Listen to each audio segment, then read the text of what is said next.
semua, kami dari kelompok 6 Prodi PG PAUD IKIP Siliwangi.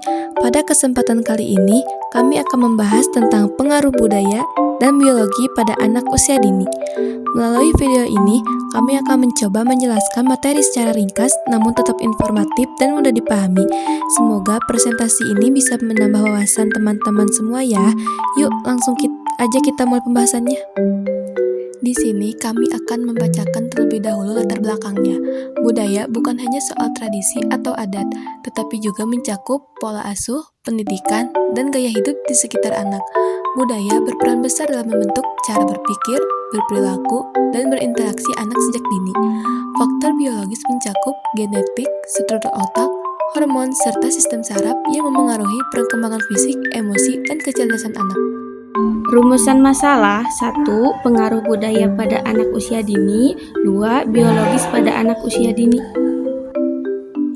Slide selanjutnya, penjelasan pada budaya. Budaya bukan cuma soal tradisi atau adat, tapi juga mencakup pola asuh, pendidikan, dan gaya hidup anak.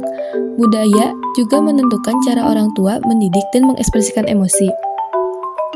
Misalnya, di budaya yang menekankan kemandirian, anak diajarkan sejak kecil untuk makan atau berpakaian sendiri. Sedangkan di budaya yang lebih kolektif, anak diajarkan untuk selalu bekerja sama dan saling membantu. Budaya juga menentukan cara orang tua mendidik dan mengekspresikan emosi. Contohnya, ada budaya yang membiasakan anak untuk berbicara sopan dan tenang, sedangkan budaya lain lebih terbuka dan ekspresif. Hal ini berpengaruh besar pada kepribadian, cara komunikasi, serta sikap sosial anak di masa depan. Budaya juga mempengaruhi cara anak berpikir, berperilaku, dan berinteraksi. Dari kecil, anak belajar melalui lingkungan budaya di sekitarnya, seperti bahasa, kebiasaan, nilai, dan tradisi. Pengaruh positif budaya pada PAUD. Yang pertama, menumbuhkan rasa cinta tanah air dan identitas negara. Kedua, membentuk nilai norma seperti sopan santun, gotong royong, dan saling menghormati. Pengaruh negatif. Pertama, nilai budaya luar bisa membuat anak meniru gaya hidup yang tidak sesuai. Yang kedua, anak kehilangan minat terhadap budaya lokal. Selanjutnya kita akan membaca dari dampak positif terlebih dahulu. Mempermudah proses belajar, misalnya lewat video edukatif, lagu anak, atau permainan game yang bersifat mendidik. Sang ibu mengajak anak menonton film kartun yang memiliki pembelajaran yang baik. Selanjutnya, membantu anak mengenal dunia lebih luas tanpa harus berpergian jauh. Seperti ketika ibu mengajak anak berkeliling rumahnya memperkenalkan dunia luar sekitar rumah. Melatih kemampuan kognitif dan motorik halus, terutama melalui aplikasi belajar yang interaktif dan menyenangkan. Ibu mendampingi anak ketika bermain gadget, mengenalkan permainan yang beredukasi pembelajaran bagi anak. Selanjutnya, ada dampak negatif. Kecanduan gadget dapat membuat anak sulit lepas dari layar dan mengurangi waktu bermain di dunia nyata. Sebaiknya, ketika ibu atau ayah memperbolehkan anak bermain gadget, sebaiknya untuk diberi waktu, misalnya 5 menit atau berapa menit. Berkurangnya interaksi sosial, karena anak lebih fokus pada gadget daripada berinteraksi dengan teman atau keluarga. Diusahakan keluarga ketika sedang dekat anak tidak boleh fokus kepada HP, sebaiknya ajak anak berbicara atau bercerita. Anak menjadi pasif dan kurang bergerak, sehingga bisa berdampak pada kesehatan fisik. Ibu dan ayah sebaiknya mengajak anak berjalan-jalan keluar rumah atau ke taman, supaya anak lebih banyak bergerak daripada di rumah anak bermain HP terus. Resiko terpapar konten tidak sesuai usia yang bisa mengaruhi perilaku dan perkembangan anak. Penjelasan biologi. Faktor biologi mencakup genetik, struktur otak, hormon, serta sistem saraf yang memengaruhi perkembangan fisik, emosi, kecerdasan anak. Anak yang mendapatkan gizi seimbang, bila tidak, perkembangan fisiknya bisa jadi lambat. Contohnya, faktor genetik, gen yang diwariskan dari orang tua menentukan banyak hal seperti struktur, fisik, kecenderungan penyakit, dan aspek perilaku, seperti tingkat agresivitas dan empati. Selanjutnya, kesehatan fisik. Kondisi kesehatan seperti penyakit menular, penyakit kronis, atau keracunan makanan dapat memengaruhi kesejahteraan dan kemampuan sosial seseorang. Neurobiologi dan regulasi emosi. Fungsi otak dan sistem saraf mengatur respon emosi dan perilaku sosial.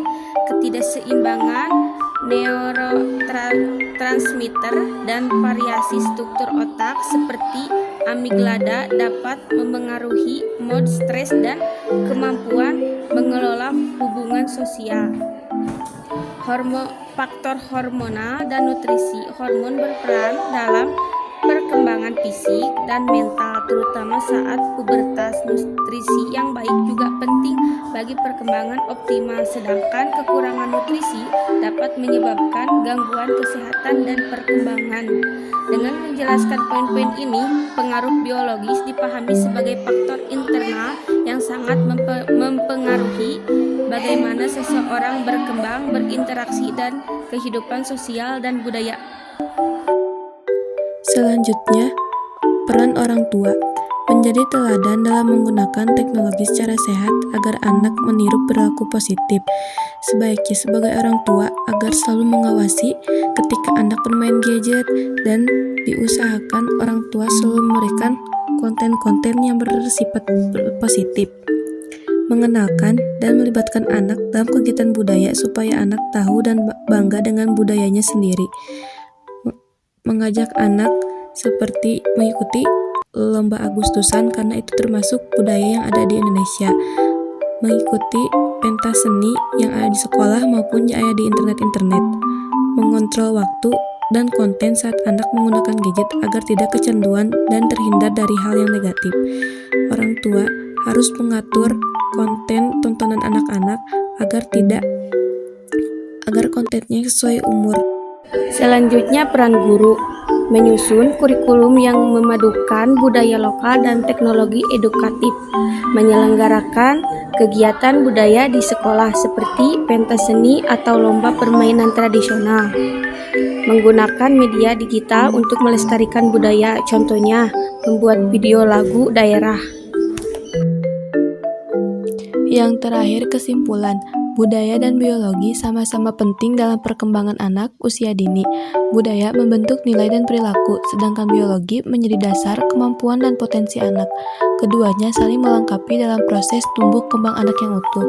Maksudnya, perkembangan anak tidak hanya dipengaruhi oleh faktor bawaan biologis seperti gen otak dan kesehatan fisik, tetapi juga oleh lingkungan tempat anak tumbuh, budaya, misalnya nilai-nilai, kebiasaan, dan cara mendidik dari keluarga dan masyarakat turut membentuk kepribadian anak. Jadi, faktor biologi dan budaya bekerja sama agar anak dapat berkembang secara optimal, baik dari segi fisik, sosial, maupun emosional. Nah, teman-teman, sekian dulu presentasi dari kelompok kami. Makasih banget udah nonton sampai akhir. Semoga apa yang kami sampaikan bisa bermanfaat dan nambah insight baru buat kalian semua. Kalau ada salah-salah kata, kami minta maaf ya. Sampai jumpa di presentasi selanjutnya. Bye!